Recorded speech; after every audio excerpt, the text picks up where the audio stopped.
Hi guys, এখন হইতাছে আমি আপনাদের সাথে এমন একজন লোকের পরিচয় করে দেব যার বয়স হইতাছে প্রায় 105 বছর প্লাস, 105 বছরের উপরে। তো চলুন তার সাথে পরিচয় করে দিই। এই যে গাইস, এতক্ষণ যার কথা বলছিলাম উনি উনি আমার দাদা। তাইনের বয়স সবাইকে তো বলছি আমি যে 105 বছর প্লাস, প্রায় 10 বছরের কাছাকাছি। তো আগের মানুষের তো সম্পূর্ণ একদম প্র্যাকটিক্যালি হিসাব থাকে না, তেমন প্রায় এমনই হবে। সবাই আমার দাদার জন্য দোয়া করবেন যেন আল্লাহ আরও হায়াত দেন,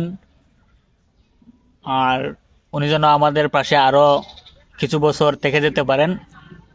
এই দোয়াই আমরাও করি, আপনারাও সবাই করবেন যেন সুস্থভাবে থাকতে পারেন। এখন আমার দাদা কিন্তু অনেক সুস্থ, হাঁটাচলা নিজেই করতে পারেন, আর তেমন একটা অসুস্থ না। আল্লাহর রহমতে এখন পর্যন্ত সুস্থ আছেন। সবাই দোয়া করবেন। আর আমার দাদার কিন্তু আল্লাহ হজ করারও তৌফিক দিয়েছেন, একবার বড় হজও করছেন। সো আল্লাহর বাড়িও দেখে আসছেন উনি। শেষ পর্যন্ত একটাই কথা, দাদার জন্য সবাই দোয়া করবেন যেন উনি সুস্থভাবে আমাদের পাশে আরো কয়েক বছর থাকতে পারেন। সালামু আলাইকুম।